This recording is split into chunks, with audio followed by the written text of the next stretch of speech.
Welcome to No Left Field, the show for busting boundaries and expanding possibilities. And we have fun doing it. Do we, though? We recorded this episode the day after Jason's 12th or 13th finish of a 50-mile race. That's right. This episode is about ultramarathons. Jason is an ultramarathoner, and it was a phenomenal finish, though maybe not for the reasons you might imagine. We get on the course with Jason through his retelling of the literal ups and downs, as well as the figurative ups and downs of this race and the phone call that made all the difference. And along the way, I talk about or mention cancer. And so for a little context setting, go back and listen to episode 1, New Listening Frequencies, where we introduce the cancer that I speak of. So I'm currently caregiving for my husband, Ed, who has stage 4 appendix cancer. And that's my ultramarathon of sorts. At the moment I'm recording this introduction, we are less than a week out from a major surgery, having completed 12 rounds of chemotherapy. And Ed's doing well. He is excited to be cancer-free. And his mindset is that after that surgery, I might be cancer-free. Bring it on. But you'll hear me grappling with the caregiver burden in this episode. And the dynamic is such that I continue to struggle to have the patience, to have the compassion, to imagine the ups and downs of our life together. And I wanted to set the stage a little bit for what you'll hear. That sounds like depletion. And with that, let's get off to the races. Here we are. Here we are, live and in person. Yeah. Nice to see you here, bro. Thank you. I welcome you back. You were gone yesterday. Where were you? Thank you. I missed you yesterday. So the reason we're in person is it's every other weekend you and Ed come over here to convalesce after Ed's chemotherapy treatments. This was his 8th round of chemo. It's all going well. That's why I was welcoming you back, because it's basically become my home on these chemo convalescent weekends, even though I'm at the penthouse or the tree house, as Colette likes to call it. Yeah. So welcome back. Yeah, thank you. Thank you. Yeah, it actually kind of feels that way, actually, like you're welcoming me back to your home. It's just, but that's the intent of the whole thing. One of the intents of the whole thing.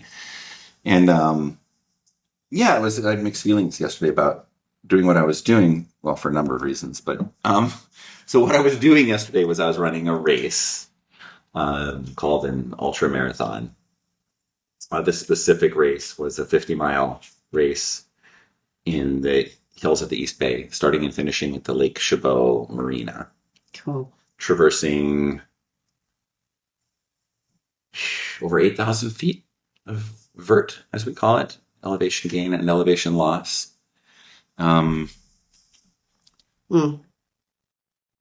Yeah, that's what I was doing yesterday. Out there with some friends and beautiful people in a beautiful place, doing something challenging. And did you finish this race? I did finish this race. You finished the race. I finished the race. Is it appropriate to say, did you place in this race? What place did you get in the race? Oh, yeah, I looked it up. So yeah, this is distance. I think it was my 12th or 13th finish at this distance. Okay. The 50-mile distance. The 50-mile distance. Sort of back-to-back marathons, right? Almost. Yeah, a little under. Mm-hmm. It's hard to compare across efforts. I'm going to answer your question. Okay. It's hard to compare across races because one of the things about ultramarathons is most of them are, it's a number of things. Most of them are on trails. Okay. And they have each course is unique. Okay. Both in terms of the vert, so the elevation gain and loss. Okay. In terms of how technical the trails are. So is steep, twisty, turny, rocky, rooty is like technical, or is it like nice, open, like fire trails? This is called the Dick Collins Fire Trails 50 miler. Okay. And there were several times yesterday there was a sign that says fire trail number, blah, blah, blah. I was like, yep, pretty much. I'm out here on the fire trails. Okay. That said, this was my slowest 50-mile time by a lot. Okay, so 12th out of 12 in terms of all the 50-mile races you've done. That is correct. Okay. Is that correct? Yes, that is correct. Yeah, that is correct. Okay. Well, so don't you call that like a dead last finish? A dead last finish is during any given race, the person who finishes last is the DLF, or sometimes, to be extra rude, they say DFL. Meaning? Dead fucking last. Oh, okay. So this is like among your 50 among my 50 races, miles. Yeah, this is my DFL. Yeah. But so it's 12 hours, 12 hours, 56 minutes. Okay. And some seconds. Wow. So just under 13 Just under 13 hours to do back-to-back marathons. I would feel very fucking good about myself if that was me. I think. I love the number 13. Yeah, well, so I'll circle back to the time. I mean, maybe at some point. God only knows when my brain can track anything today. But I think I placed 62nd out of like somewhere around 90 finishers or 80. Nice. 80 some finishers. Finishers overall. And 50 miler. Amazing. Yeah, and all I know, it was easier to count people. So I'm the male. I'm 57-year-old male. So it's 50 to 59 is the age group. Okay. And it was easier to count the 50 plus year old men who finished after me than it was to see them. I see. Sorry, sorry. What I mean is, it was easier, to finish after me than before me. Meaning there were fewer who finished after me than finished before me. I think there's probably about 15 or 16 or so, and I finished probably around 10th or 11th in my age. There were 6 who finished after me. Yeah. And there were a crap 10 who finished before me. So for me, normally these is like, it's like, I like to finish top third overall and top quarter or so in my age group. And that's not top third, that's bottom quarter, is it? I was right about the edge of second and third. Oh, nice. It was so the bottom, second, third, or top of the third, the last. Amazing. Okay. So relative to your other races, do you not feel great about that? I feel great about finishing yesterday. Okay. That was, to me, that's what it became about. Okay. But yeah, if you just show me the results, right, I'd be like, meh. Yeah. Or meh minus. Meh or meh minus. Probably meh minus. Meh minus. Looking like objectively at the results relative to the other results in your lived experience, this is meh minus. Yeah. But tell me more about how good you feel about finishing. Like, where is the meh rating of how good you feel about finishing relative to the other 50-mile races you've finished? I feel really proud of finishing yesterday. So meh plus plus? Plus. No meh. No just meh. Plus. Yeah, just total plus. I was thinking, actually, at this distance, at the 50-mile distance, it's my proudest. Actually, really, without question, I would say my proudest. So isn't that, let's just like sit with that for a second. 50-mile distance is both your proudest finish and a meh minus finish. It's both and. It's both and. Yeah. And maybe it wouldn't be your proudest finish. Likely it wouldn't if it wasn't the meh minus. That's a good point. Delivery. Yeah. Okay. So why are you so proud of yourself, given your meh minus? I think it's because I felt like I was able to use all of the resources that I had in order to make it happen. What I mean by that is a number of things. One is I know what it's like not to finish. Uh-huh. And I know that feeling lasts a really long time, and it's not a pleasant feeling. So really, okay, fundamentally, I feel like I honored the sport yesterday. I will put that at the top, is because that's what the sport is about more than anything else. Okay, we're going to unpack what the sport is about in a minute, but I want you to follow that train. Don't let me forget. Doing everything you can to finish the race is what the sport is about. Finishing. Well, I mean, doing everything you can to finish. Right? Okay, not the same. Not the same. Right? Because shit happens. You might break a leg. Yeah. Right? Yeah. But leaving it all on the field, as they say. Exactly. And not choosing not to keep going because you're tired, or you make up some reason to stop. Yeah. Later you're just like, wow. Okay.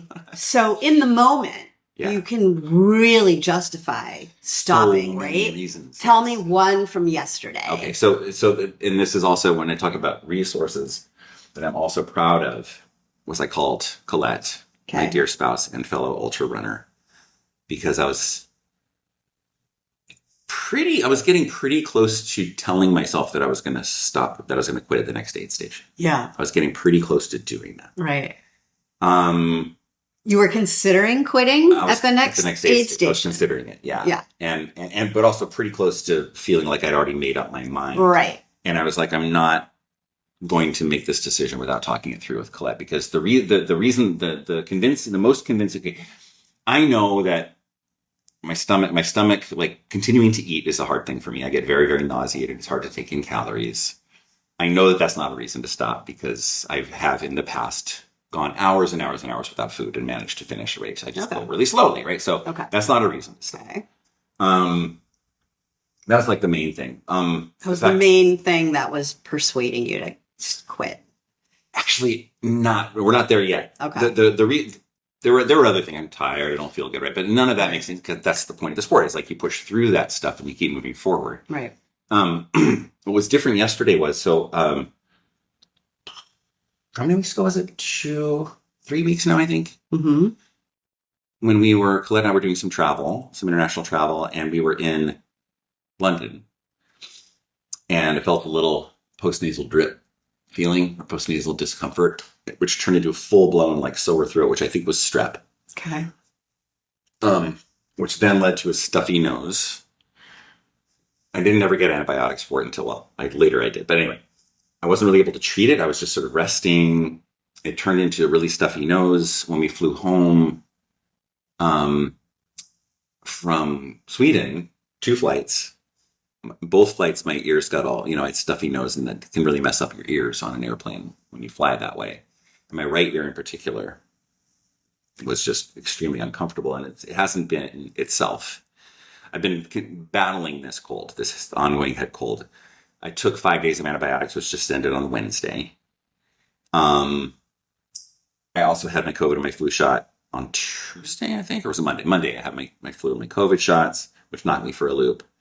And what was happening was, it was right after, actually, I wanted to call her before this really, really big climb. Okay. And I looked at my phone and had a little satellite icon, meaning that there's no bars, SOS only, and it was not an SOS. But I wanted to talk to Colette before this climb. Okay. It's like, okay, well, that's a sign. I need to do this climb. I took the climb nice and slow. It took forever, and then I made it up onto this ridge. Okay. And I had a signal. Okay. But actually, I couldn't reach her at first, so I just kept going. I was walking really slow. I was like more than 20 minutes per mile just walking. Okay. Like less than 3 miles an hour. And but what was happening was my whole head was ringing. I wasn't dizzy. I had my equilibrium, and I could see fine. And this was what mile? 34 out of 50. Yes. Okay. Mile 34, your whole head was ringing. That seems to track. Yeah. I think my fucking head would be ringing. Mile 34. But so when I did get Colette on the phone, what I said to her is, I said, this is new. Like, I've never had this constellation. It's probably not the word that I used, but this, whatever it is. This symptoms. Together. Like, and this specific symptom I've never had before. Head ringing. And I said, I want to finish this race. Oh.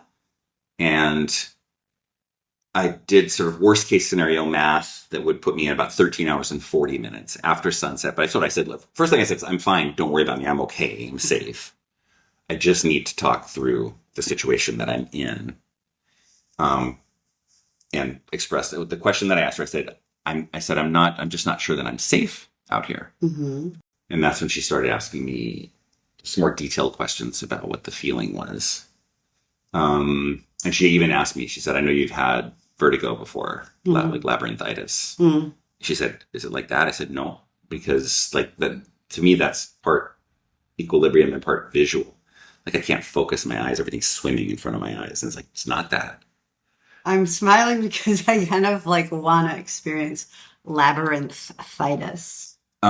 Trust me when I say that you do not. I mean, my imaginary version of labyrinthitis, which sounds like a little Alice in Wonderland. It's like psychedelic labyrinth, see the oracle, beam me up with light.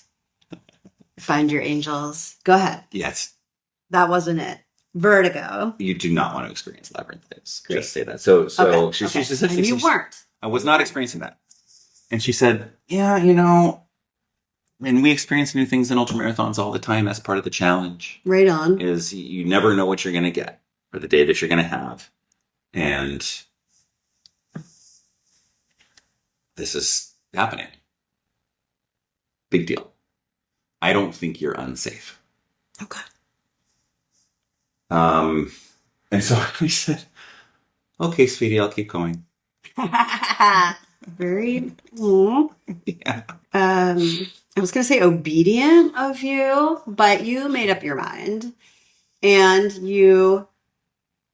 it sounds like you made peace. I mean, it was sort of a surrender and listening to reason, like that tracks. I don't think, you're having the day you're having. If you're not unsafe and you've already articulated, I want to finish this race, and it's completely within the realm of possibility given these particular symptoms, you're going to keep going because that's the sport. That's what the sport is about. It's about, exactly. Right. Exactly. So what kinds of things happened after that moment? How did it go? Before I get into that, there's one other thing about resources and calling Colette. This is so. Okay, good. Another thing about ultramarathons that I love is how much you can learn within the course of a day when you're out there, because there's so much troubleshooting that you have to do. And I mentioned having not finished a race, and there was a 100-mile race that I did not finish in the summer of 2024 up at Lake Tahoe. And the biggest mistake that I made in that race was not outsourcing more of my brain. And that's another part of it. Your brain starts to it's just not reliable. And so you really need to have other people help you think and do some thinking for you. And that's what I was doing by calling Colette. It's just like, I need you to think for me, or work with me to do some thinking together. Another huge thing about the sport. And she also asked me specific questions about what I had been eating, because I went into the race with a really specific plan that had worked during my last long ultra. Okay. Part of that plan was taking a Tums every hour. At 5:58 a.m., 2 minutes before the start of the race, I realized my Tums had fallen out of my pocket and I wasn't going to have them. Oh, boy. Right. Okay. So just tried to put that out of my head. But so my eating plan, my stomach was off in ways that even beyond what it normally is and all of that. So she's just asking me questions. What have you been eating? Okay, it's all gels. She said, just see what solid food they have at the next aid station. Get yourself checked as get to the next aid station is generally the advice that will be given to a runner. And Colette was true to that as well. Get yourself to the next aid station and go from there. Okay. Can we just have a little context? Like, why is Colette a good sounding board for you? She knows me. She loves me. She's an ultra runner herself. She wants to see me succeed. Brilliant. Thank you. Okay. She's like the perfect person for me to talk to. Yeah. Great. And she knows my weaknesses, right? She knows my history. I can be a drama king. I can be like, oh. And that's another thing I'm proud of yesterday. I wasn't dramatic. There was no drama. It didn't sound dramatic with the, just very matter. Honey, I'll keep going. Exactly. Right? Yeah. Not bitter and resentful, and more like resolved. It was resolved. Yeah, not resolved as if I'm resolved, I'm going to finish the thing, but like I'm resigned. It was like resigned. Yeah, resigned. But I just That's the word. That's what there is to keep doing. So I'm up on this is if you happen to know, if this is for our listeners, if you happen to know the East Bay, San Francisco, this is Redwood Regional Park. I was up on East Ridge Trail, heading north towards Skyline Gate, and the aid station was a little bit off. It was a little out and back, quarter mile out and back off of the main trail. But I just continued to walk very, very slowly. And I was drinking well. I was taking my electrolyte tabs still. I wasn't even all that nauseated yet, but I knew that I had been feeling really, I told her that too. I said, I've been feeling well. I've been drinking well. I've been taking my electrolytes. and that was part of what was so alarming to me. Is like, I've been doing everything I'm supposed to do in cooling. It wasn't even that warm of a day, but I get very, very hot and I sweat a lot. And so I had, my ice bandana filled up a couple times. I'm doing all the smart, right things that I was supposed to be doing. And yet, quote unquote, only 34 miles into a 50-mile race. Like, it was early for me to be feeling so cruddy as well, in addition to the sort of new symptoms. So that was part of what was so alarming to me. So anyway, the nausea wasn't even that bad yet, but she said, check out what solid food they have. Like, okay, I will do that, because it was clear that I needed to try something. Okay. So I got to the next aid station. It was another 2+ miles to get there. For your head. You wanted to try something. The solid food was supposed for the ringing in your head. Well, for everything, right? But okay. I mean, mostly to keep going, because the body needs fuel, and I wasn't getting it from anywhere. And you knew that because I thought you've only described, like, yes, my stomach was off, but mostly I was alarmed with the ringing in my head. Right. And so now it's obvious that you need to eat solid food. I'm trying to. I left a piece out. Good question. Okay. I also knew that I was done with the gels at that point. Okay. What does that mean? What that meant was the last gel that I had. Yes. I got it down. Yeah. But I could tell my stomach was not going to take another one. It was just like, it was going to probably result in my puking it back up. It was just like, my body is telling me no more gels. Okay. So that's a thing that ultra runners know, or runners maybe who use gels know, like how many gels they can consume before. Yeah, I think so. I think the more experienced one is as an ultra runner, the better one understands just what the fueling, what foods do and don't work. Yeah. And the more creative one is to try new things, the more willing one is to try new things. So Chuck, good friend, and also who's paced me in a number of races. And pacing is when some of the longer distances, somebody accompanies you for a portion of the race. And Chuck has paced me many times, and I know what his approach is. He'll just start listing things. Okay. Boom, boom, boom, boom, boom, boom, boom, until maybe the 15th or 20th thing that he lists. Yes. Okay. Just giving the runner something to say yes to. Okay. So there's a number of ways to go about it, but it's been joked that ultra running is an eating and drinking contest with some running thrown in. Okay. So it's normal. It's abnormal for somebody not to have some kind of stomach issues in an ultra marathon. Okay. Especially at this distance, the 50K distance, which is like the shortest ultra marathon distance. 35-ish miles. 31. Yeah, 31 miles. I haven't had stomach issues at that distance because I'm done right when the stomach issues would start to set in. Okay. All right. So an eating and drinking contest with some running thrown in. Yeah. So you're trying to agree with the available fuel. Yes. On feeding yourself and hydrating. Okay. So when I arrived at the aid station, and this is typical experience for me. I'm looking at the table and I'm looking at all its peanut butter and jelly. It's Skittles. It's little pieces of potato that you can dip in salt. Potato chips. Quesadillas. Not at this aid station. Okay. But the experience is like everything looks gross. Okay. Except I know I can eat watermelon, and they had watermelon at this aid station, so I had a couple little slices of watermelon. The banana was already sweet. In particular, gets gross. And again, this is typical for people, but it's certainly true for me as well. That like it's revolting. Sweet food becomes revolting. Okay. And so I'm looking for savory. Well, the only thing that fit the bill is potato chips. Okay. So I just filled up a Ziploc. I had a spare Ziploc, and this is a quart-sized Ziploc, I think. Beyond the sandwich says I filled it up with potato chips. I said, that's my fuel. That's what I'm in. That's what's going to get me as far as it'll get me. And it was a big hunk of chunk. It was probably 500 or 600 calories worth, which at the rate that I was consuming calories, I figured 150 to 200 calories an hour would be fine. Okay. So this was going to get me a good ways down the trail. Okay. Along with continuing to sip my water. Right. I couldn't take a lot of them at once. Yeah. But what I started doing, so I left that aid station, and the nice thing was we were at the high point of the course right now at about 1,250 vertical feet. Okay. And the finish line was at 250. So it's a net. There was still like one huge ass climb in between, but it was still a net downhill. And I knew that trail from here to the finish really, really well. Okay. So I knew exactly what was ahead of me as far as the trail goes. And the next thing was a nice flowy downhill into Redwood Park Stream Trail is the name of the trail. And it's just so shady and lovely. So I was feeling good that I could do Looking forward to that. Looking forward to that. Yes, exactly. And so I just started like taking 2-3 chips at a time. Sip, and they were staying down. Okay. Because there's always this question at this point in the race when the stomach starts to rebel. What does it feel like right after you take it in? Okay. And oftentimes it's like dry heaves. Ooh.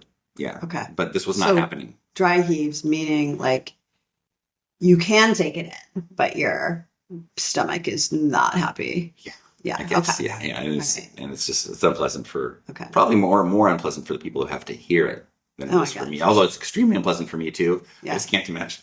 And I'm just a very loud dry heaver as well. Yeah. It's just disgusting. Yeah. It's totally gross. So there you were, not dry heaving. Not dry heaving. Run. Yeah. Walk. So it was mile 36 points. It was almost mile 37. Okay. High 36s when I started the downhill into the canyon.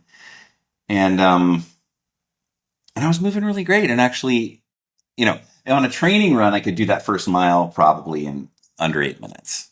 Okay. And I did it in like 11:56. Okay. Which just felt like the fastest mile.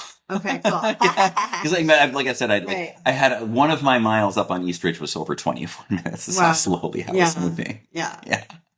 And on a relatively flat stretch. And you were fucking moving. But I was moving, right? Really, and this is, people talk about left foot, right footing it. Yeah. And that's what I was doing. Left foot, right footing it. Shuffly? Is there like a conserve every ounce of your energy style of moving? This wasn't even shuffling. This was just very slow walking. Okay. Slow walking. Very slow walking. Yeah. But so here I am now. I'm going down this very steep first mile. I'm just picking up my feet. I'm like, I don't want to trip. Yeah. Because that's another thing in any trail running is falling. Yeah. I was just like, I don't want that additional problem. Yeah. So pick up the feet. Yeah. The mile beeps and then it just continues nice and down, like a little bit less steep for the second mile. And that beeped in like 13 or something. Okay. And then one more downhill mile beeps in like 13 or something. So I'm like, in this beautiful shady streamy part yet? Yeah. So all 3 miles, I'm just like, okay, this is what I need. Chips. I'm still chomping on the chips. And then there's this, it's called Golden Spike Trail. And it's this steep technical up and down. And then I'm back at Big Bear aid station at mile 41. Oh my God. Are you listening? Mile 41. Guys, that's like me driving like past Palo Alto and maybe Palo Alto and back. Do you think that's about right? You've run this distance. And never mind. Anyways, it's a long fucking way. Keep going. Mile 41. And then there's the last big climb. Again, a climb that I know very well. It's McDonald Ridge. Fucking Ridge. Yeah, it feels it's only a mile. The climb is only a mile, but it's steep. Okay. It's steep. And the sun's starting to get low in the sky, and so it's not that exposed, which is nice. Okay. The cool breezes are coming, so I'm not overheated at all. I'm cooling down. At the Skyline 50K, which I ran in early August, which goes along some of these same trails, including this climb, I did that climb in 15 minutes. Okay. What mile was it in that race? In that race, it's a really good question. Because we had all of that to do. Bort was nice. It was about mile 18. About mile 18. So much fresher. Yes, much fresher. And of course, you're going pre-nausea and you're going faster than 50K anyway as well. Yeah. So, okay. I had said to myself early in the race, when I come back here, if I can go sub 20, I'll be happy. Okay. I was moving so slowly. I was just like, I don't know if I'm going to break 30 in this climb. Okay. And it felt like it was taking forever. Okay. Well, the watch beeps and I look down, it's 25. I'm like, okay. All right. Not terrible. Right. Not fast. Yeah. But not terrible. Not 35. Right, exactly. Mm-hmm. And I'm like, and that's the last big climb. There's a couple more climbs later, but this was the last big climb of the race. And then suddenly this is what happens out of nowhere. And it wasn't even a dry heat. It was just chips. It looked like lemonade. I didn't even see any solid pieces in there. So my stomach must have been doing some digesting. I don't know. Lemonade. Were you drinking lemonade? No, it was like your just sipping my water. Okay. But I didn't have electrolyte water. It was just plain water. Okay, plain water. The electrolytes are these capsules. Okay. Yeah, it wasn't like Gatorade or anything like that, right. or Scratch or any of these other brands. It was just water that I was drinking. So I was actually grateful. I was like, first of all, it's just, okay, that's done. Okay. And we joke in the ultra running world about boot and rally. Okay. Or boot and rally. Like I think it was a college thing. It's like, you get so drunk you puke and then you rally and you keep partying. Did you say puke? Boot. Boot. Yes. Is that like, is that another word? Booting is another, to boot is another word. Okay. Yeah, great. That's hilarious. And I've experienced that before. It's like, yeah. And Claire, who you met, who paced Colette to her finish of Rio del Lago, Claire's wonderful. She's like, every time you vomit, with a British accent, every time you vomit, you get 15 minutes of, what did she say? So like 15 free minutes. Okay. So you feel better. Totally. So 20, 30 seconds later, I'm feeling like, woohoo! Yeah. And then it's just, from there, it's a long down to Bort Meadow Aid Station, which is, bless you. Bort Meadow Aid Station, which is staffed by our running club, Pama Kids. Yay! So I knew there were going to be friendly faces there at mile 44. Okay. And I was going at a sub 12 pace down the hill, so I'm feeling great. Gonna see my friends. So I roll in there, and it's Sheer and Shar. Sheer and Shar. And then somebody who I didn't recognize, but they were so sweet and so kind. And, she was like, how are you doing? He said, how do you feel? Which is a question that's a question one needs to wield with care. Okay. Like Chuck is very clear. Great. Don't ever ask me how I'm feeling. Oh, okay. I don't love it when people ask how I'm feeling, but I appreciate the intent, and it's what do you love it? What do you love people to ask you? What do you need? What do you need? And they asked me that as well. Okay. Like at an aid station, what do you need? Okay. What do you need? And they did ask me that first. Okay. But then Sheer said, how are you feeling? I said, horrible. Okay. And he's like, oh, okay. Uh-huh. I said, it's not my best day out here. And he's like, but you're still here. Sheer. Dropping the ultra stuff. Gospel. Yeah, exactly. We're still here. Run the mile you're in. Exactly. Run the mile you're in. Great advice. And then they had quesadillas. And he said, do you want any? I love your enthusiasm. Yeah. Well, so he said, do you want any? I was like, no. Well, yeah. Just throw it in because the potato chips were clearly, I was done with the potato chips. They were not. Yeah. After my body had rejected them. Yeah. So they threw a couple of quesadilla slices in there. With the potato chip bag? Potato chip bag. Just for fuck's sake. Yeah. Can't be particular in these times. Could you please refresh my bag? Exactly. I mean, if you were that nauseated by something, that you might just want it on your site. Continue. Yeah, and so then from Bort Meadow Aid Station, it's a mostly downhill mile and a half or so. And what happens with me because the nausea is like, it's high. It's like 8 or 9, constantly steady, like on the verge. Yeah. And what happens is it's like, I just don't even want to run on the downhills because it's going to get me all jarred up and I'm going to puke is my fear. But I was just like, I had to continually tell myself, if it's a slight downhill and gravity isn't going to take me, I can walk that. But as soon as it gets steep enough Yeah. that I can pick up my feet and be taken, I'm going to run the dance. Okay. And so I did continue to do that. Okay. Um, Wrestled your stomach all up. yeah, and I think I had some heaves along the way. My 15 minutes had long since expired. Okay. And what happens is the 1.5 mile ends, and you're at a place called Stonebridge, and this is where the last, well, relative compared to the other climbs, it was small, but it was still a 1/2 mile and about 200 vertical feet up. Okay. Jackson Grade, it's called, a Goldenrod Trail. Okay. And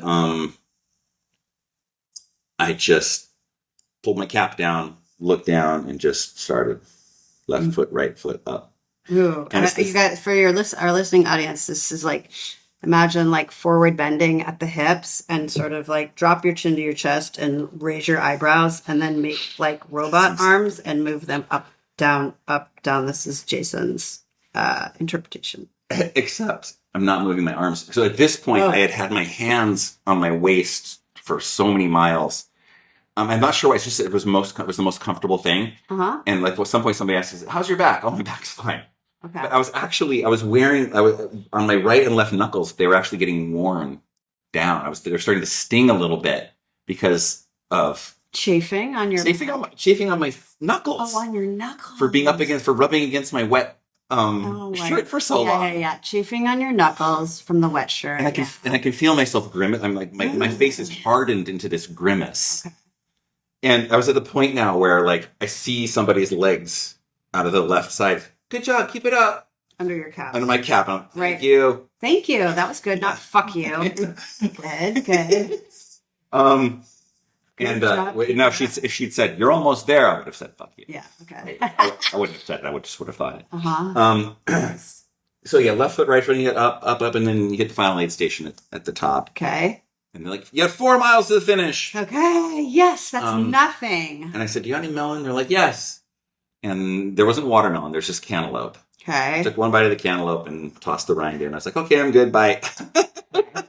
Oh yeah, I had tried the quesadilla between Bort Meadow and this station, Clyde Woolridge Station, and I chewed and chewed and chewed, and I literally could not make myself swallow it. My body would not let me swallow it. Absolutely. I'm not having none of this.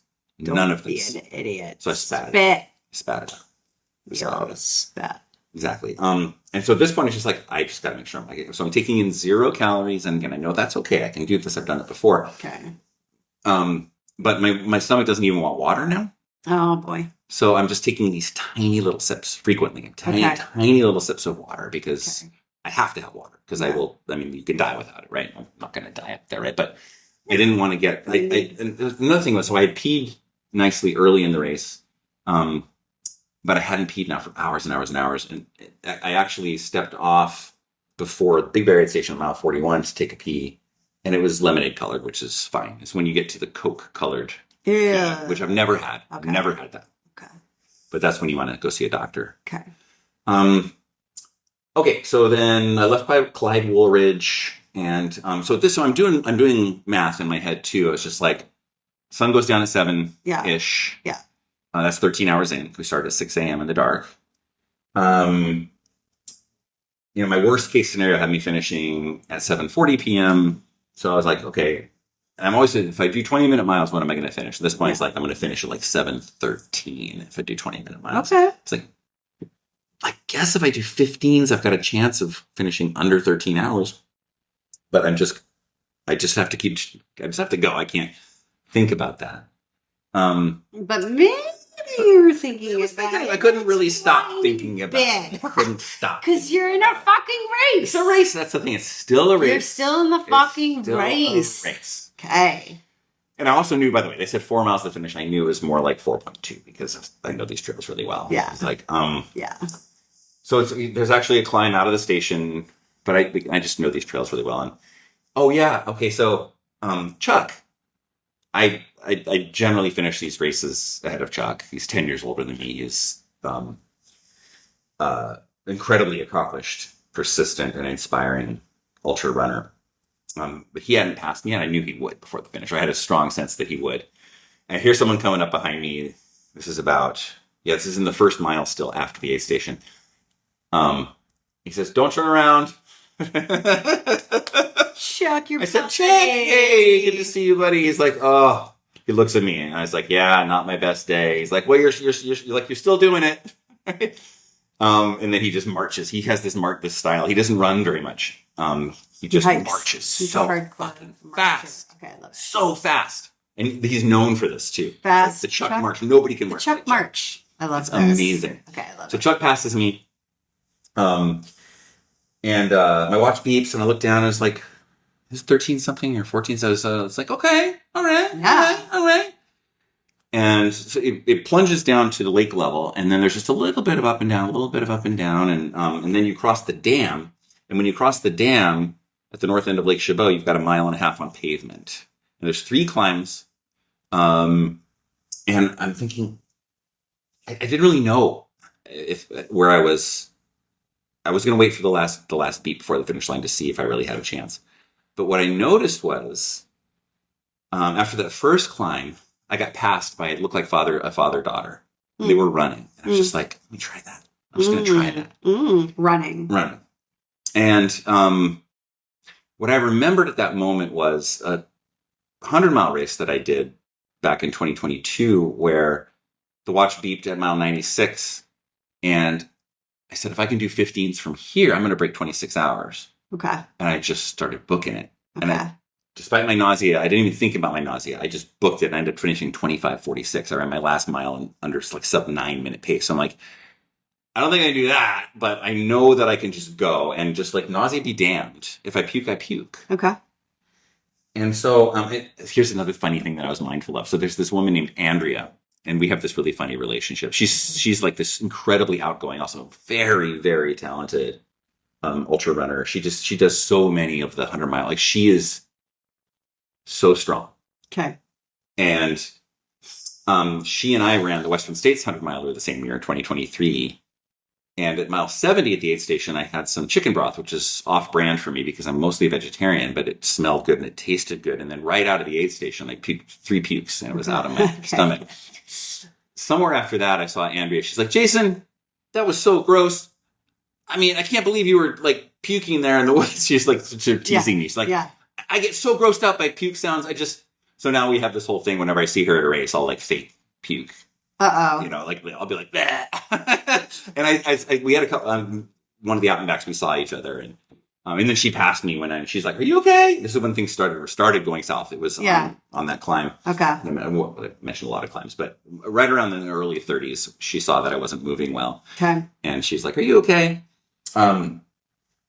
But I was mindful. I was like, I figured she would probably still be at the finish area when I finished. And I was mindful, if I push myself too hard and I get to the finish and I puke, I don't want to puke around Andrea. Hilarious. Right? Well, as luck would have it, a 1/4 mile from the finish line, I start dry heaving by the side of the trail. And then on the 3rd or 4th one, some stuff came up. Okay. I was like, okay, that business. And there was a really nice one. Are you okay? I said, I'm fine. I'm so sorry you had to hear that. She's like, no, I just want to know if you're okay. I said, it's just part of our sport. Okay. And I said, the finish line's a 1/4 mile that way. What's that? So she was not a runner. Not a runner, just a passerby. Yeah. And then the finish line's a 1/4 mile that way. She says, oh, that's good. Yeah, right. So I just picked up the pace, ran the last 1/4 mile, and crossed the finish line in 12 hours, 56 minutes. And so you did it. So I did it. But did it. And then, so it's getting dusky, and Chuck's got his plate loaded up with food, and I'm just like, I got to get out of here, and I have to go home. So I just grabbed my finish line bag. I had no idea, and I had no desire to eat anything. Made sure that I grabbed everything that I needed to grab, got my finisher's medal, my finisher's shirt, and then had the very interesting drive home where the grimace would not leave my face, and I'm just like, I'm gripping the wheel. I'm just like, I don't want to puke in my car. Yeah. They have a new car. But eventually made it home. I don't think I actually laid eyes on you because I was just downstairs in the bed, right? I showered quickly and... Oh, yeah. So it was like this. The door opens. Honey, where is she? Yeah. I need a bucket and a bag.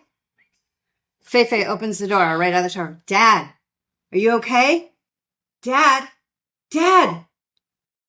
Dad, are you okay? Colette, Jason's worse than Ed right now. Goes, gets a bucket, goes and gets a bowl and a bag and goes downstairs. We're all like waiting on bated breath, comes back up and says, Jason, his pants. Said his pants. Which I wasn't sure. You can say shit. I think that's what she said. Oh, she actually said, I think she said shit. I think she said, guess he shit his pants. And we were all thinking about the new car. You too? No, I knew the car was okay because I had a towel laid down. Gotcha. As it turns out, I don't think I actually shit my pants. It was just so close. And it was right after I parked. Okay. I'd been getting these waves and it was just like, first thing I need to do is go to the bathroom. Yeah. And then I felt something where it shouldn't be. Yeah. And it was like, I gotta get up. But I looked at the towel was fine. Okay. So I managed to get myself upstairs, right into the bathroom, did my business, took my shower and laid down, and then just spent the next 2-3 hours with this raging nausea, trying to sleep. Could barely take water, starting to rehydrate and all of that. But somebody else. So I'm going to go back to the race for a little bit. Okay. Sorry. No, go ahead. Go. Yeah. I mean, I want you to know, like, this is how it ended. This is how it is. Yes, this is like the race. Yes. I want to finish. I might have shit my pants in my new car. I can't interact with people. Like I have a perma grimace. Yeah. I'm doubled over in pain with a bowl under my ass and a plastic bag.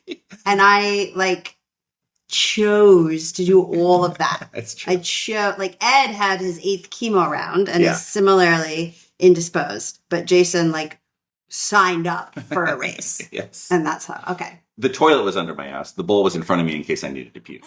Oh, okay. Yes, great. And the bag was to put my shorts in. Realizing the shit pants, sort of dumping into the bowl and the bowl going into the plastic bag. The underwear pants combo was going into the plastic bag to tie up, and the bowl was in front of me in case I needed to puke. Okay. All I ended up was sitting in the toilet was under my ass. Yes. Taking care of the rest. Okay. Yeah, but close. Clarify. Yeah, you know, the details matter. Yeah. Yeah, but so thinking about the various forms of inspiration that I drew on to get to the finish line, Ed was one of them. Okay. Because he's enduring. There's a lot of what he describes, and I know it's really different, but a lot of what he describes resonates with me as an ultramarathon runner because just at this whatever level, it sounds like he'll talk about being nauseated but hungry, and that's a common thing also in ultramarathons for me anyway. Is like thinking about certain kinds of food. I'm like, that would be really good, but also feeling this very high level of nausea. Regardless, I know Ed's just he's going through so much unpleasant physical suffering, not by choice. Yeah, I mean technically by choice because he's chosen to have chemotherapy. Yeah, he wants to live. Yeah, right? Can you blame a guy? And we want him to live too. I mean, in a way, you doing ultras also is because you want to live. It's like choosing a kind of living. Yes, which is another thing that I love about this sport is that it is so life affirming. Yeah. So you thought about Ed. So I thought about Ed, and I was just like, why would I stop? And I was also inspired by this ultra running star by the name of Adam Peterman. So Adam Peterman came onto the ultra running scene in 2022, I believe it was. He was the champ. He ran his race that got him in. He won this really challenging race, and then came back and dominated and won the Western States 100-miler. And then he had a bunch of issues. He got a sacral fracture and was out of the game for a while, but he was making this strong comeback, and he shows up at the Western States starting line this year, 2025. And he's fourth place going into Forest Hill at Michigan Bluff, like about mile 55. He's right in the mix, and then something happened between Michigan Bluff and Forest Hill at mile 62. And he was going to drop, but he didn't. And he walked the last 40 miles. 40. The last 40 miles, and finished in the middle of the night, a little after 4 a.m. in the dark at the Placer High track in Auburn, California. This is a guy who had 3 years ago was running around the track triumphantly as the winner of this event. Amazing. And he marched 40 miles How many years ago did he run around the track? 3. 3, just 3. Okay. If I have that right. Yeah. Recently. I feel like it was 2022. Maybe at the most 2021 would be the furthest in the past that it could possibly be. So 3 or 4 years. Okay. And it was such a testament. It was such an honoring of the sport again. It's like that doing everything you can to finish. He did. And he finished the race. And a lot of the times these stars, they'll drop because they've got other races on their schedule, right? They're just like, okay, I didn't hit my goal here in this race. Yeah. So I'm going to quit. Yeah. And that means I won't be ruining myself for whatever my next event is. Yeah. And I don't know what was on Adam's calendar. Maybe he had an easier calendar than some of these other people who did drop. But regardless, I was thinking of Adam and wanting to finish. If Adam Peterman did that, yeah, I can do this. Yeah. That's incredible. Yeah. And then I just want to read you part of my text exchange with Chuck this morning, because this is sort of how we care for one another as well, as friends who do this stuff.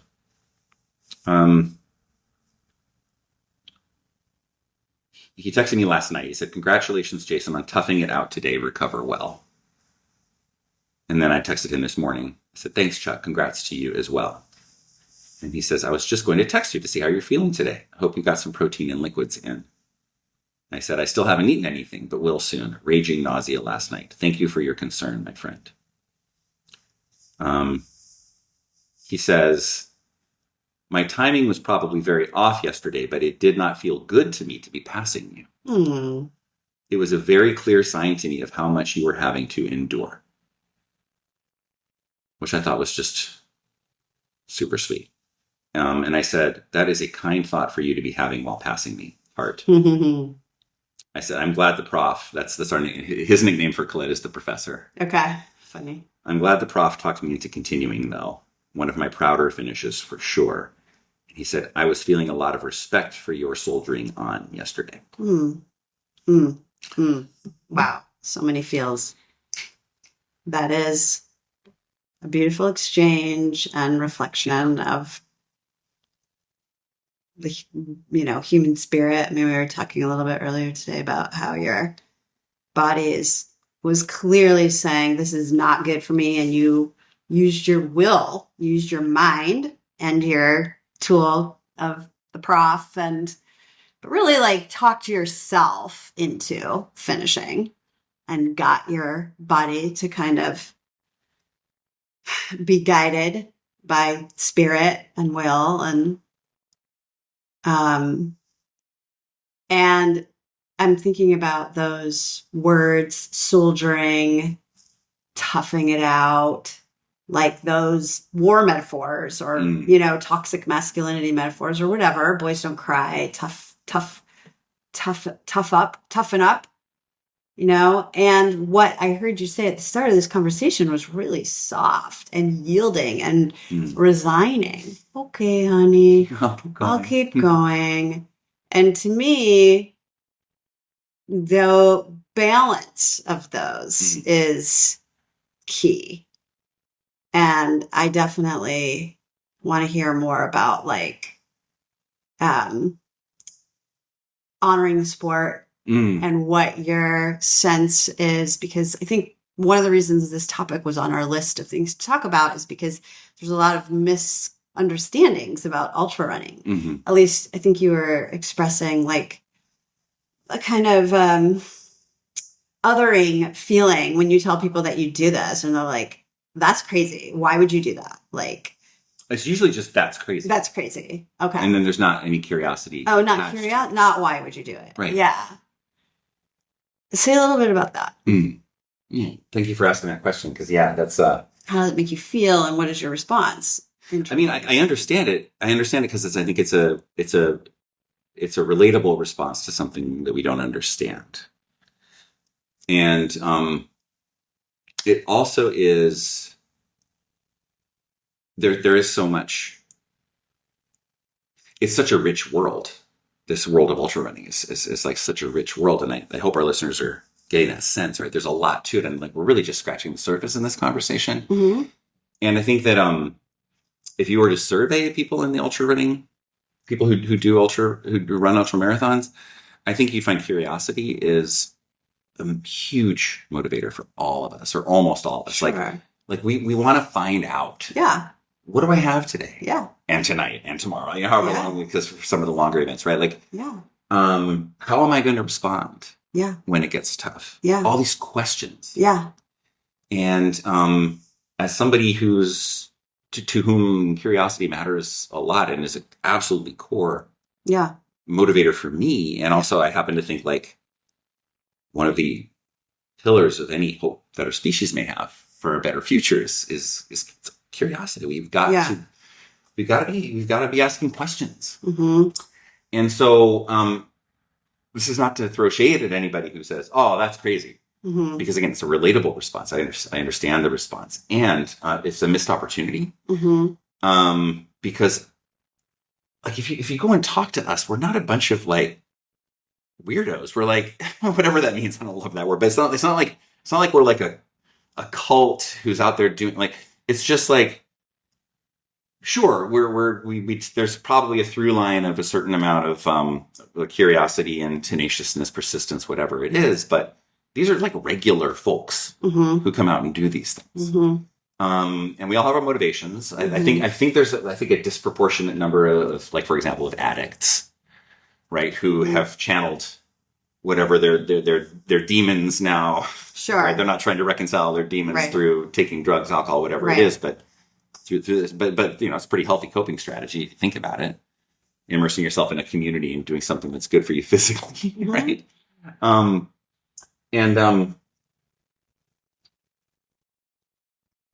There's a lot to be shared.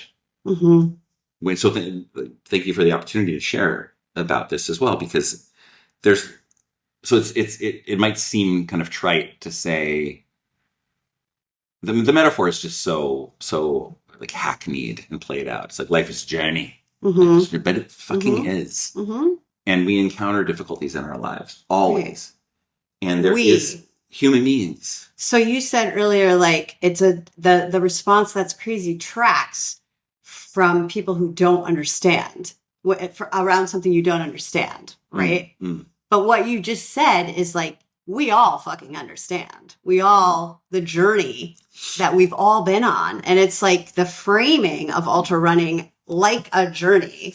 As soon as you maybe introduce that to somebody, like, let me ask you if you've ever had to endure something and you put your life on the line for this thing because it was worth it. Maybe with ultra running, the stakes aren't that. You chose to put yourself in that journey, which is very different from what Ed's going through. Right. Not choose this journey. And yet he has to tap into a lot. You tapped into him. He has to tap into you too. Right? Like we're tapping into each other. So I thought that was interesting what you just said about the journey and curiosity and humanity. And we're all on our journeys, and choosing is not always an option, but it can be an option. But I think many people would get the power and empoweringness of ultras if it is framed up as this journey. I think you're right. I think it's just a really good point. And I think that it's like I don't want to proselytize. Like, let me tell you, have you heard about ultramarathons? Right. Like, have you heard about Jesus? Yeah. Right. Like I don't want to be that. I don't want to be that guy. So I feel like there needs to be kind of a baseline level of curiosity. Like if somebody wants to ask me questions, I'll answer them. Like you're asking me these questions and I'm answering them. I'll gladly answer them. The conversation just often doesn't get started. It's just, you're just crazy. It's just like this whole world that people just don't want to know anything about it. Yeah. And again, I think another part of what's relatable is I mean, the way there's just a lot to it, like the way that, especially in the United States, the way that we idolize sports heroes. I think that, maybe there's a little bit of that creates this distance where it's just like, maybe people feel a little bit threatened by it. Maybe. Maybe like that they're afraid to learn more about it because they'll feel like they don't measure up somehow. The thing is that just like everybody, I just started where I started, right? I mean, I'm 57 now. I went on my not first ever, but my first like adult training run. Yeah. When I was 43. Right. And my first race was a half marathon. Right. And maybe for some folks, it'll be a 5K. But I didn't just start doing these things. Yeah. I worked up to it. It's one of the things I love about it. It's like, it's a practice. It's a practice. And now, of course, we may have limiting physical conditions that limit us from running ultramarathons. Right? Okay. Of course. Plenty of physical conditions that might keep us from running ultramarathons. If we don't have any of those conditions, anybody can do this. And that's another thing that's just so exciting and empowering about the whole thing. It's like the Olympics for the rest of us. Like we can go push back on that a tiny bit, if I may, because I feel like the investment of time that you have and money, but more time, just like zooming out, like the amount of time that you spend training that disrupts your life. I'll call it disrupts because it's like everything is planned around your runs. Your life is planned around your runs. I've been on holidays with you and it's like, there they go on their runs. We'll hunker down with the kids and, support that. It's like, it's a sacrifice from the community to support your investment of time, but also like the privilege of being able to spend all of that time and money running. And also, I mean, like, I know running in general is a pretty white, at least ultra running in general looks pretty white. Is a pretty white presenting sport as a spectator. It is a white sport. Right. And I mean, my mind just goes to like what happens to people of color when they run in their neighborhood training, and where they are and what are the safety things about that. So in a way you might say some people's response, like you're crazy, doesn't totally not square on some level because of the commitment and investment and, the clock with ultra hands that has to come into being and the devotion, and your kids have spent a lot of their weekends like bundling in around your runs and like going to crew, which I think has actually been this beautiful response, like from some of your members of your family, like getting so into the sport. I'm thinking of your eldest daughter, like so beautifully supportive and curious, right? Like my parents are doing these incredible things.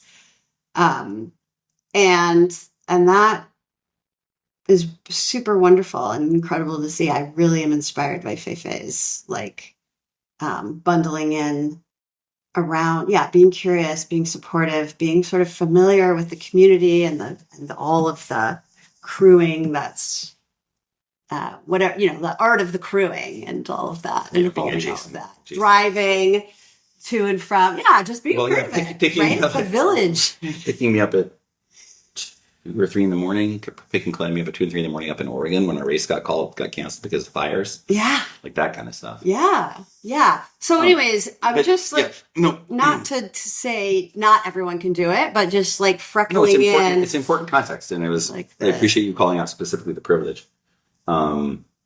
Race-based, class-based, for sure.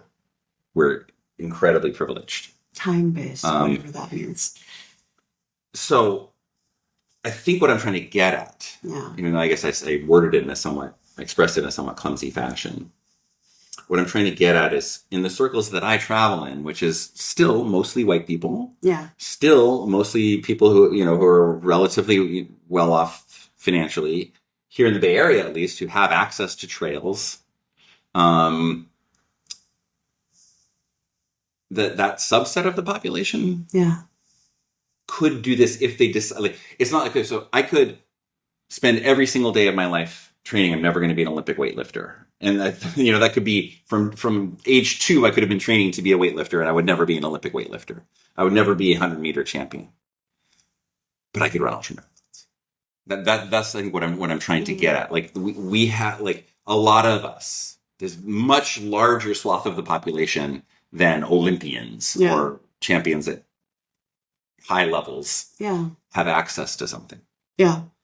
And I think that that's a part of the gospel of ultra running that I want to that I want to spread a little bit and encourage people. Like if if your curiosity is piqued in any way and you wanted to just look into it, I would say a great first step would be ultramarathons, or like the 50K distance is something that is available a lot more frequently than say the 50-mile or longer distances, and it's usually bundled with shorter distances.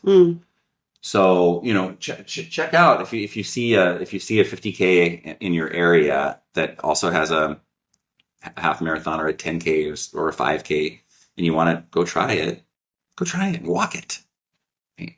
But get a feel. Hang out at the finish line when those 50K runners cross the finish line. See how that feels. If you don't want to try running, just go to the finish line of an ultramarathon. The longer, the better, because the longer folks have been out there, sort of the more poignant it is, because you know that every single person who crosses that finish line has been through something. Cool. Yeah. So I think that's ultimately what I'm trying to say is there's a lot of learning that can happen through engaging in these conversations rather than sort of cutting them off before they even get started. Yeah. Definitely. And I want to appreciate you, Ro, because you and Ed have done a lot of that childcare. Yes. Not always like in a conversation about it too. Sometimes, right? It's sort of like, this is happening. And we've sort of been like, oh, like it's your religion or something, like, oh, it is, prayer time.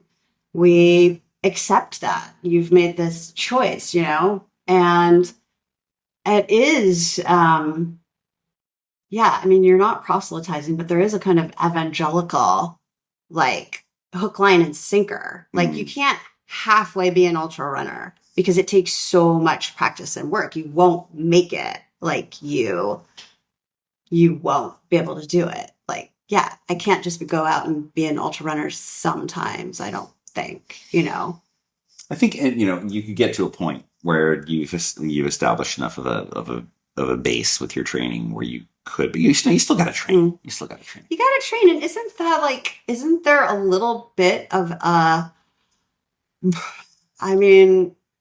the community, I won't say cult, but like a community that's like spurring each other on. Like it perpetuates itself. It's reciprocal. It's like So I think that in that sense, we all want to see you do this thing. We want to support you, and we want you to support us. And, right now I feel like we're in a bit of a marathon ourselves, and you are showing up big time for it. Unfortunately, this is the, not in our control, cancer journey. But a lot of those themes feel very resonant to me. Like, ooh, I can't believe how bad I feel. And we're only, a third of the way in. How the fuck are we going to see the climb ahead of us and the downhill and So just like, it's really important to have other people around you. What did you say? Outsource your brain? Yeah. Outsource your brain totally resonates with the cancer journey. Like I can't take too much on. I can't, like my fucks. I don't have any more. And I can't give up. I can't quit. I can't quit being Ed's care partner. And I think there's a kind of softening that is absolutely required. Okay, honey, I'll keep going. Like, not with, I wouldn't call it enthusiasm, but I would call it a kind of like, it's in everyone's best interest. I want to.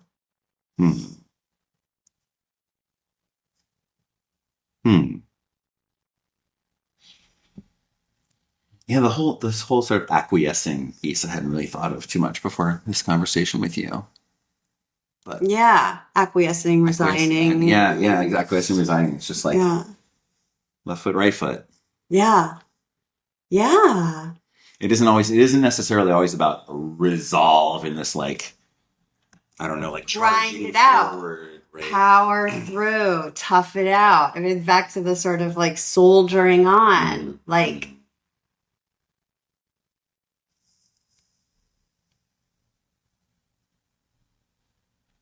be interesting to come up with some alternative language.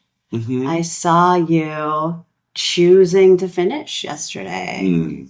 I saw you, as I was passing you, I was admiring of your facing discomfort with grace. Hmm.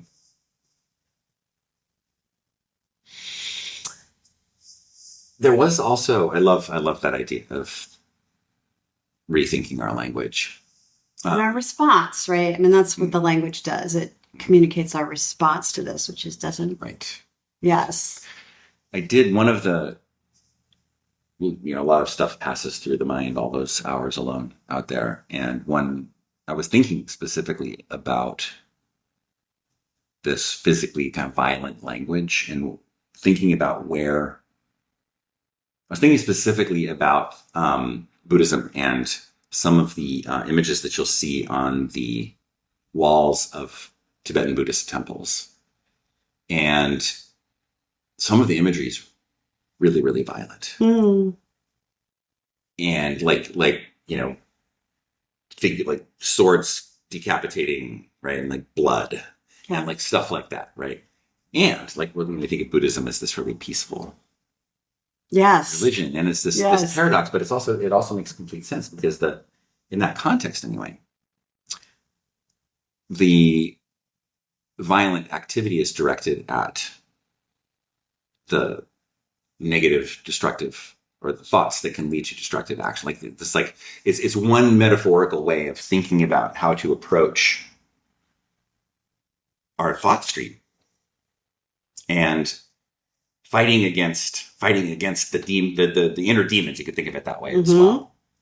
Mm-hmm. And protector deities as a whole class of deities. This whole canon of protector deities in Tibetan Buddhism, where the protector deities are helping you in your fight against this. So I think one has to be careful and judicious if one is going to employ that language. But I think going back to the race yesterday, I was finding it helpful because I was thinking, it is actually helpful to me in this moment to think about like aggressively pushing away the thoughts that were disempowering. Mm-hmm. Mm-hmm. Mm-hmm. Yeah. Yeah. I was walking this morning and I was thinking about the kind of resistance and resentment that I have towards the cancer. Like, I don't want it to get the better of Ed, and I don't want it to ruin my life. So I am like in direct opposition to the cancer doing those things. And I was thinking, like, that's good. That feels like chop the head off, but not Ed as the carrier of the cancer. Right. I don't want to be resentful of Ed. He is more like, and it occurred to me, like Luna, like the tree that Julia Butterfly Hill wanted to save. And she put her life in the limbs of that tree. She wasn't fighting the tree. And in fact, when there were storms, she had this beautiful blowing with the storm, like bending her knees and curving her toes and like softening, firming up her grip, but softening her joints to go with the storm. And that, helped her not fall out of the tree. She couldn't be fighting a fucking storm. And the tree didn't either. That's why it's still here. The tree and being sort of, like one with the tree. And that feels to me like a deep lesson of acquiescing to what it is, but being like putting my life in the limbs of saving Ed. Mm-hmm. Like that's what we're doing. That's the job. Mm-hmm. And we're all doing it. I'm not saying that I'm going to save Ed. I know you're not saying that, but you're his primary. What is so what is the response? Is the response I'm going to soldier on? No, that's not, that isn't what Ed wants. Right. It doesn't want me to fight the cancer through him, and I think, that misunderstanding, misplaced hostility towards how uncomfortable and out of control the disease is making me feel, can just, cause me to want to quit doing it. So how am I going to beat cancer? Mm-hmm. That's just not going to happen. Mm.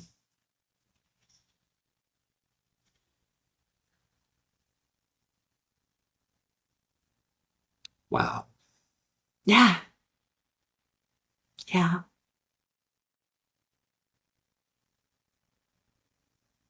When I watched a lot of the US Open recently, and even like last week, the Roger Federer Cup, which is a tennis tournament that came to San Francisco, and it's just really been so beautiful to kind of see the art of the reset.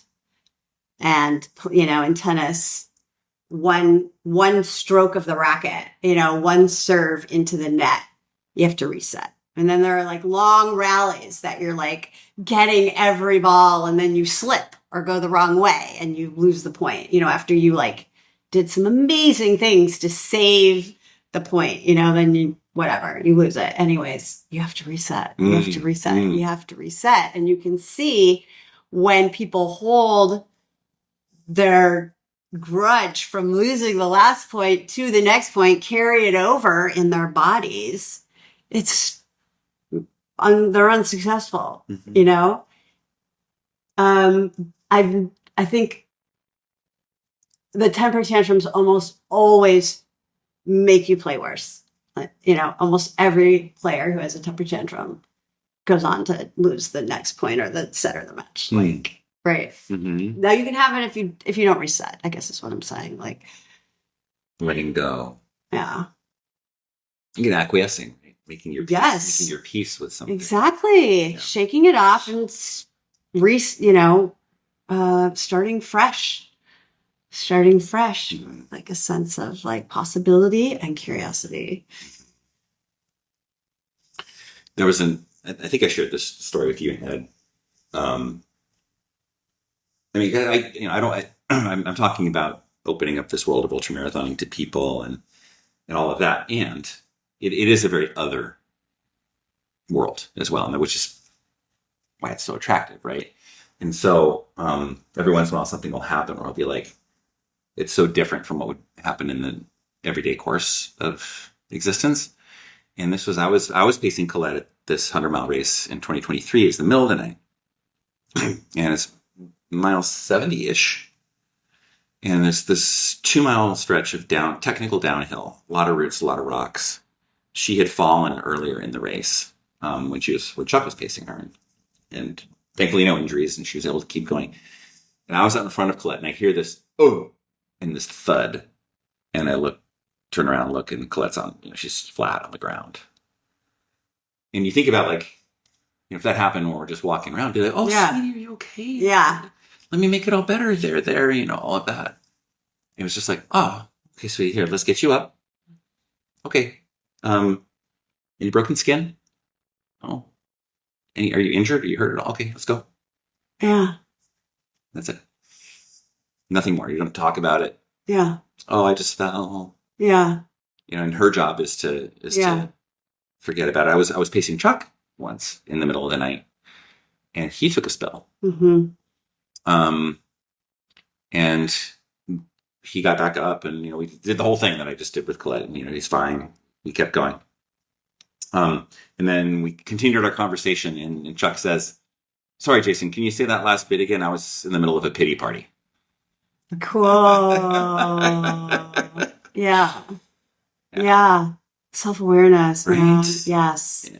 And so it's okay to have a fucking pity party. You just have to like name it, Mm-hmm. And like befriend it, embrace it, love you. I'm human. Mhm. I'm human. Right. So yeah, I think that that's cool. I mean, I'm tracking like you and Colette are spouses. And like you said, if you were crossing the street and Colette fell down, you would have a very different response to that than if you're pacing her and this is like, these are your roles and you've accepted your roles. I didn't volunteer for this role. Mm-hmm. And Ed didn't volunteer for that role either. And we're just partners. Mm-hmm. We're just husband and wife. And now I'm like also a medic. And I'm also a fucking nurse. And I'm also like a custodian. And I'm also a friend. And, you know, a housekeeper. And I'm still a mom. So it feels like a kind of role naming is in order. Where we can just be like, actually, we're going to, you know, sort of suspend all of that and just be in the role of your care partner and you're my care recipient. And pray to God that that is coming to a conclusion in the next little while, because that's not why I'm in this relationship. I have a lot of other people that I'm their care partner for. That is like a professional choice. This is a partnership choice. And I can see how if we tried to just be in our husband and wife roles through this, like it's going to be super deteriorating towards the love there that is on pause in the sort of date, you know, the activities of daily living.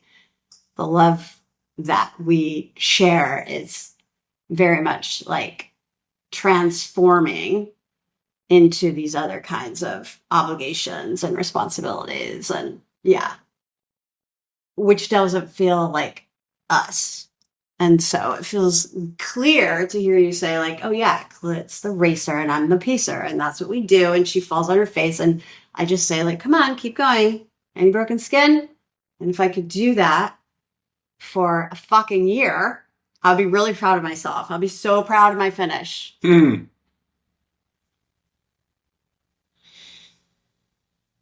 Holy moly. That is a lot. That is a lot. And I really appreciate how you framed, I never thought about that in terms of this, the toll that you feel like it's taking on who you have thought of you and Ed as, like to be. Yeah, we're kind of isolated from each other in who we are right now. Because we're in such different energy bodies. And I'm such an embodied person. And I think Ed's pretty embodied too, even though he's very cerebral. I'm like emotional, ruled by the heart and the limbs. So, you know, this is really hurting my feelings, this whole thing. Like my feelings of like usness. Hard not to like, yeah, be disappointed in how often it doesn't feel like us, because I really love us. I wish our listeners could see. There's so many ways that you're embodied, but like try to describe Rowena right now. So she's sitting in a stool. She's grabbing the left and right edges of the stool as she rocks back and forth and extends her legs a little bit and puts her feet on the ground. And then she's tapping out a rhythm or something with her left hand. You probably think you are the single most embodied human that I know. I think this is like a twitch. This is just like a big swing set twitch. Oh my God. Well, if I may, and this is not... You may. Oh, thank you. my hope for you, Ed, is something that there's no possible way that you could really even have a taste of right now. But my hope for you, Ed, is through all of this shit, you're forging a new version of you that is expansive in ways you can't possibly imagine right now. Yeah.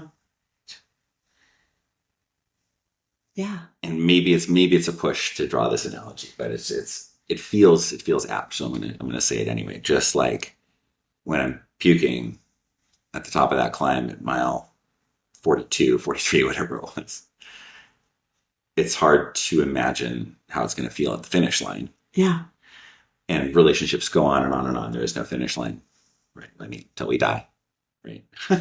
It's not. You're not going to get that. And that, this is. I think we start to diverge here from the racing world, the ultramarathon world, to real life. There isn't a finish line you get to cross triumphantly, right? But there will be an after, right? Mm-hmm. There's an after that you'll work your way into. Mm-hmm. Yeah. Things. This is a process of transformation. Yeah. Right, which we all know sucks. Yeah. And this is a particularly icky kind of transformation because the stakes are so high and because the physical suffering is so intense and the unknowns in his life is at stake. Yeah. And you have this role of this constellation of all of these roles.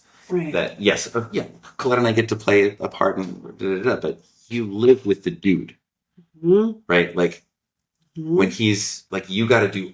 I was thinking about this the other day when I was over there and had the privilege of hanging out with Colette. And I just did a tiny little bit of work in the kitchen. I'm thinking, fuck, this is Rose. There's nobody else.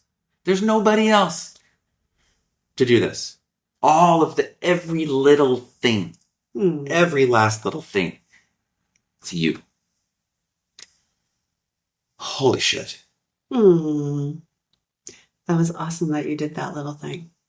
That was a huge thing. And that's that sort of outsourcing brain space, right? That's like, I can get better. We had another friend over who came for the purposes of spending time with Ed, and I was there. And she's like, oh, let me put these things in the kitchen. I'll wash them. And I was like, no, I'm going that way anyways. She's like, no, I want to. And I was like, no. I'm going to put them in the box. It's easier if I do it, right? And that is the truth. If I'm right there, and yet who cares if it's easier? Let her fucking do it. Just be like, yes, because you know what? I have a feeling it would have made her feel like, I'm doing this thing. Like, by me controlling that, I'm not only mounting resentment, but I'm also robbing this person of their curiosity. What would it be like to do this thing? I suspect everyone would have been happy, right? But I'm so programmed to soldier and tough and, stay committed. That's a kind of stiffening and not acquiescing. And I think more, consciously, more consciously accepting the lack of control. Because there's so much that I cannot control about this, which is very uncomfortable. And, and scary, right? It's really scary and feeling like a kind of doming the disease, staying in control, right? Does the disease get a safe word? Yes, the disease's safe word is over and out. It's interesting. It was just I want to probe this a little bit because based on your intuitive response, it feels like maybe it would have made sense for you to go the other way and relinquish control and give this person the opportunity to take care of you, contribute, whatever. And Ed, taking care of Ed, that was the impetus. And I can also, but it's also just I feel a little bit protective of you in there because I'm just it made it easier for you in that moment, and you don't have any, like, I don't want you distracted by caring for her then too, to give her this opportunity. Like you're caring for hers to give her an opportunity to care for Ed. And like part of me is just like, fuck it. Do what's easy for you. Mm-hmm. And if in that moment, that means you controlling and cutting her off from an opportunity, cutting her, whatever it is, right? Yeah. But like, maybe that was actually you taking care of yourself. Maybe? I don't even know. Yeah. I don't know. I think that's what I mean about the like, what are the refuges? What are the refuges and how can I stay very dialed in and not just perform hope or just perform, it's like just perform good wife. No. I told Ed, like more than ever, I can empathize with people who break up with their chronically ill partners. It sounds so cruel. You hear these stories and you're like, oh my God, you got dumped? Well, because you had breast cancer? That sounds like so horrible. And now I'm like, well,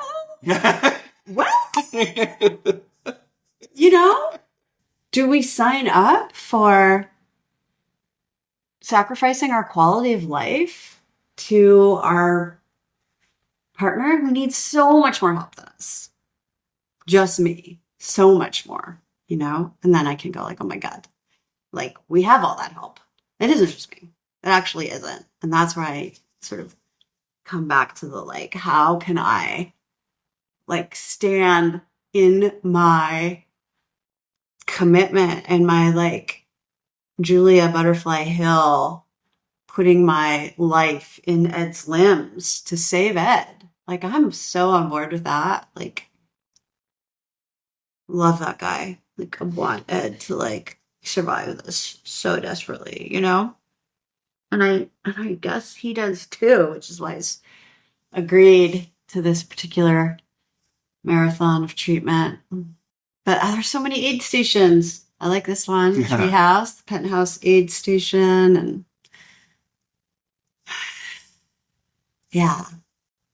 finding our way. That's all for this episode of No Left Field.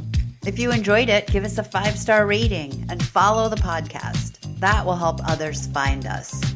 Until next time, may our left fields be ever expanding. Next one.